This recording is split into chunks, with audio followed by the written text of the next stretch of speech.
Olá, aluna! Olá, aluno! Como vocês estão? Eu espero que estejam bem.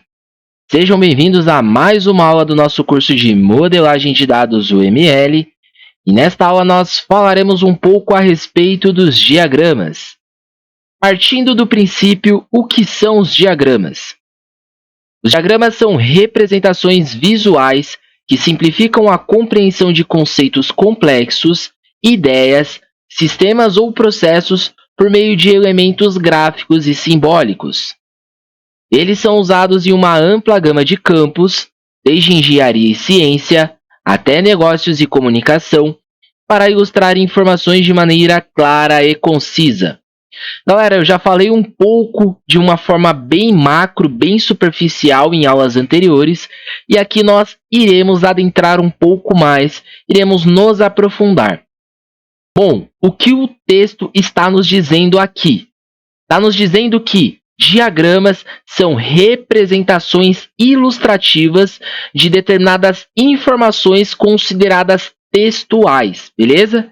Essas representações ilustrativas são feitas ou são baseadas através de elementos gráficos, simbólicos e também de formas geométricas, tá bom? Outra coisa que é interessante nós nos atentarmos: os diagramas eles não são utilizados apenas na área de TI para desenho e arquitetura sistêmicas, softwares e etc. Mas eles são usados em quaisquer áreas cuja possui informações que são necessárias ter ilustrações, tá bom? Bom, de certa forma, os diagramas eles podem ser comparados como gráficos no Excel, tá? Então, se nós fizermos o comparativo, nós sabemos que o Excel trabalha com uma tabela que é definida por linhas e colunas e que entre essas linhas e colunas há o armazenamento de informações e o conjunto dessas informações são gerados dados. E aí você que trabalha no dia a dia sabe que conforme vai sendo populados os dados ali, fica um pouco difícil de certa forma, distinguir ou de apresentar essas informações quando necessário. Seja para o seu diretor, para a diretoria e etc. E aí, geralmente, o que é feito? É utilizado através dessas informações, através desses dados, um gráfico, ou seja, uma representação visual, uma ilustração visual daquelas informações contidas na planilha. Então, se nós fizermos o comparativo com os diagramas, é basicamente a mesma coisa. Então, os diagramas são representações ilustrativas de determinados conceitos ou de determinadas documentações técnicas, de determinadas informações sistêmicas, para ter um entendimento mais claro, mais amplo e mais concreto, tá bom? Os diagramas eles possuem algumas características. A primeira é a simplificação visual. Eles simplificam informações complexas usando formas, símbolos, setas, linhas e outros elementos visuais para representar conceitos ou relações entre elementos. Então, aqui está dizendo que quando eu utilizo um diagrama, eu pego tudo aquilo que é identificado como texto, como especificações técnicas e as transformo em algo ilustrativo. E aí eu tenho uma simplificação das informações de forma visual, tá bom? Segundo, uma compreensão rápida. São ferramentas eficazes para transmitir informações de forma rápida e clara, permitindo uma compreensão instantânea da estrutura, processo ou relacionamento entre elementos. Como assim uma compreensão rápida? Vou dar exemplo novamente. Imagina que você tem levantado requisitos, criado documentos e a documentação do sistema que precisa ser desenvolvido deu 60 páginas.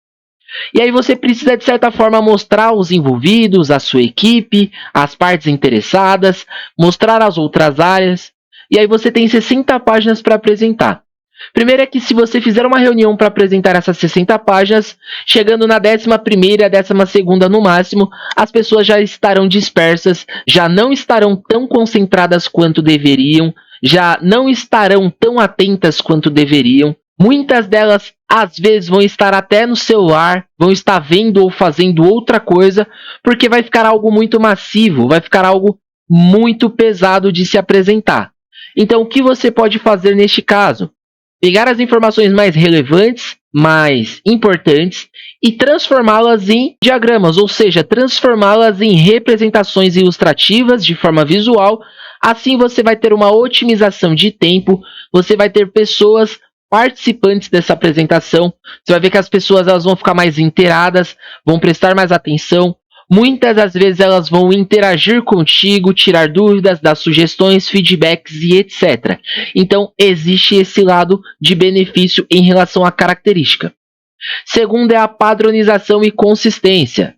Muitos diagramas seguem convenções específicas e padrões reconhecidos, o que facilita a interpretação por diferentes usuários em contextos diversos. Ou seja, eu tenho várias equipes participantes de um projeto. Eu sou da área do TI e eu fiz especificações documentadas e elas são técnicas. As outras áreas não têm obrigatoriedade de saber nada do que é técnico. Então, como eu consigo falar com essas demais áreas, com esses demais profissionais? Através das ilustrações, através dos diagramas. Quando eu faço essas ilustrações, eu consigo ter uma conversação com um público maior. Seja ele um usuário final, seja ele uma pessoa que faz parte do time de vendas, do time comercial, seja uma pessoa que faz parte do administrativo, do RH e precisa saber de valores, enfim. Independente de quem seja, as informações elas trafegam de uma forma mais fácil, o entendimento ele é mais absoluto também. E aí, por que é importante os diagramas? Quais as importâncias de se utilizar diagramas? Primeira delas é a comunicação eficiente. Permitem que complexidades sejam comunicadas de forma mais acessível e compreensível, facilitando a comunicação entre diferentes partes interessadas.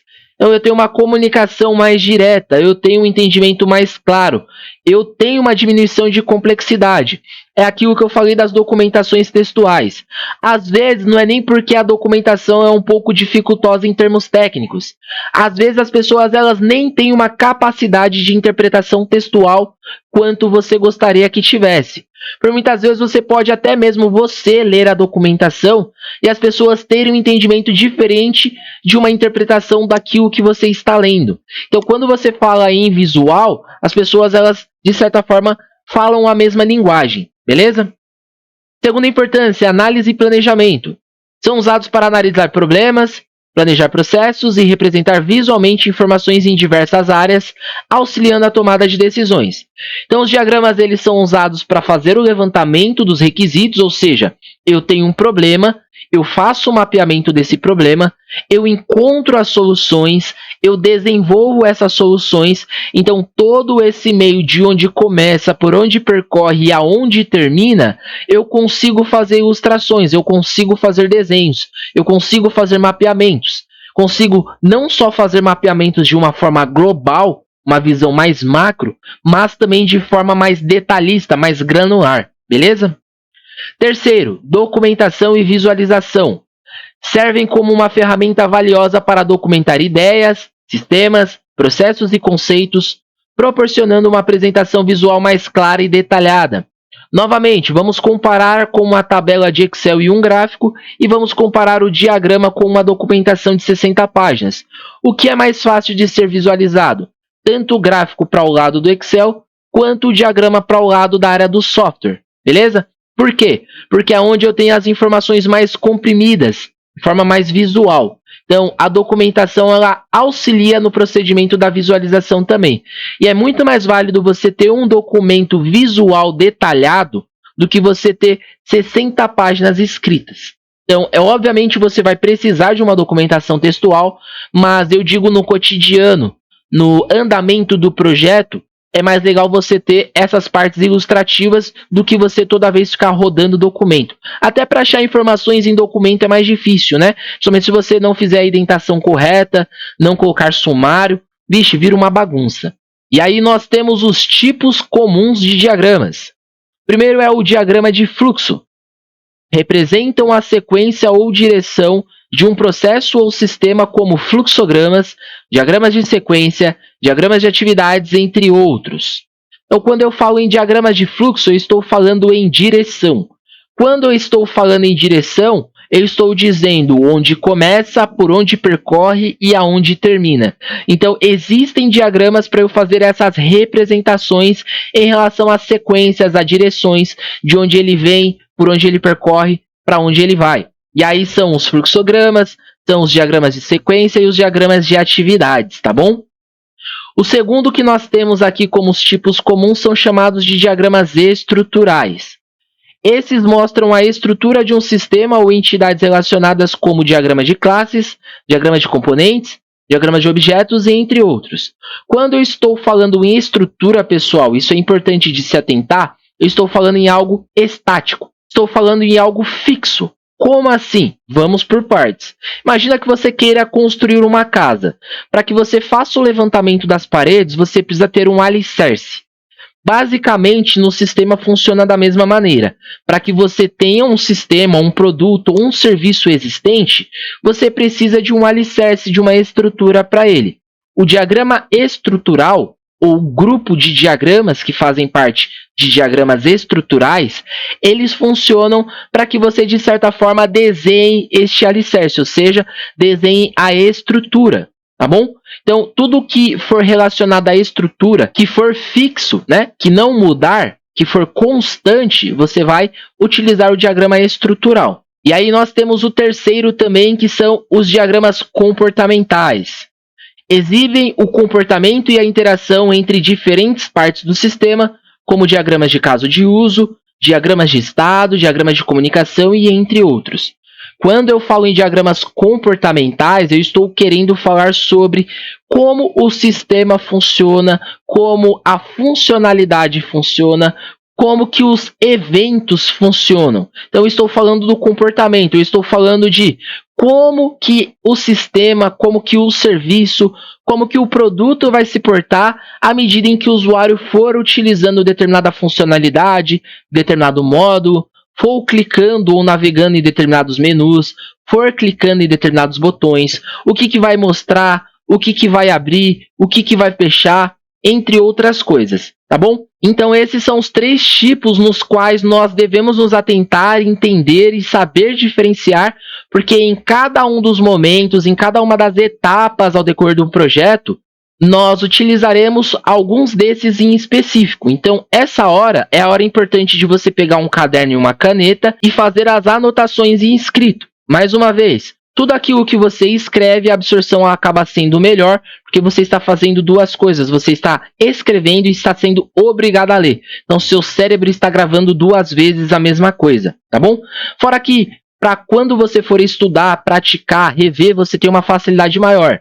Não é todo mundo que tem notebook, não é todo mundo que consegue deslocar o notebook para qualquer local da casa. Se você tem aqui um caderno e uma caneta, você, em um dia muito quente, pode sair da frente do seu computador, do seu quarto, pode ir para uma área, pode deitar num tapete, pode deitar numa rede, enfim, pode estudar em um campo, entre outras possibilidades. Então, assim, papel e caneta fundamental, galera. Esquece bloco de notas. Vamos fazer a moda antiga para essa etapa aqui, apesar de a gente estar estudando coisas tecnológicas, tá bom? Muitas coisas não podem ser deixadas de lado, tá? Muitas coisas, infelizmente ou felizmente, a gente tem que manter à risca. Bom, aqui estão alguns exemplos de aplicações não só relacionadas a diagramas, mas um contexto geral a ilustrações. Então, nós temos os fluxogramas, que são usados para representar sequências ou atividades em processos, nós acabamos de comentar. Temos os diagramas UML, que é a maior parte do curso no qual nós abordaremos, bateremos forte nisso daqui. Então, são aplicados às modelagens de sistemas de software, inclusive ao direcionamento deste curso. Temos os organogramas, que são representações de estrutura hierárquica de uma organização. Como assim? Provavelmente você já viu em alguma apresentação de PowerPoint aquela cadeia hierárquica, aquela ramificação em relação aos profissionais ou às áreas, no qual existe o dono e ele está numa cadeia lá acima, superior a todos, e abaixo dele vem sendo outras ramificações. Diretores, coordenadores, aí vem os gerentes, abaixo de gerentes vem ali outras pessoas, outros demais funcionários, até chegar no menos tão importante quanto deveria. Então, os organogramas eles têm essas determinadas representações, também são conceitos ilustrativos.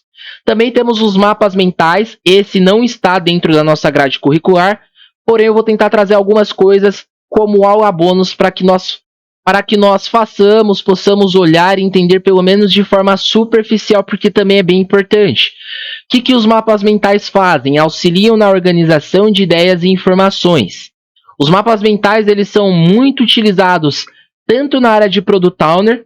Se você é um Product Owner, é bom você estudar bastante sobre mapas mentais, e também a área de User Experience, que também usa bastante não só a parte de UML, mas também esse conceito de mapas mentais, principalmente por lidar diretamente com o cliente, né? Entender as necessidades, personas e etc, tá bom?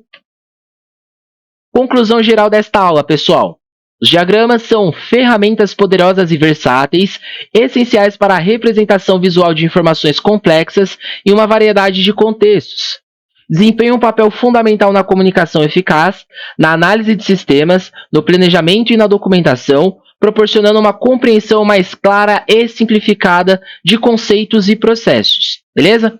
Então, resumidamente, seria uma espécie de gráfico aqui para dentro da nossa área de software, né? Então, como eu já bati em aulas anteriores, ao decorrer da evolução tecnológica, muitas coisas foram modificadas, muitas coisas ficaram obsoletas. Se nós olharmos para a linguagem de programação, principalmente, muitas linguagens surgiram, muitas dessas deixaram de ser utilizadas, muitas dessas foram substituídas, porém, a nossa modelagem de dados permanece firme e forte desde 1994. Beleza? Então, nós entendemos que isso daqui, de certa forma, é uma espécie de linguagem universal, da mesma maneira que nós podemos enxergar as libras, né? Para o contexto diário para os surdos e os mudos, independente da sua nacionalidade, seja você brasileiro, espanhol, americano, uruguaio, dentre qualquer outra, a linguagem é uma só. Diferente dos idiomas que nós temos, né? Nós temos ali o português brasileiro, o português Portugal, temos vários tipos de espanhóis, né? Temos o argentino, o uruguaio, o paraguaio, né? O espanhol da Espanha e por aí vai. Só que as libras é universal, é uma única linguagem para o mundo inteiro. Aqui nós devemos enxergar os diagramas, o modelo de linguagem de UML da mesma forma, como uma espécie de linguagem universal, uma representação ilustrativa universal, tá bom? Bom, por enquanto nós vamos ficando por aqui, espero que vocês estejam gostando, me despeço de vocês, fiquem com Deus e até breve.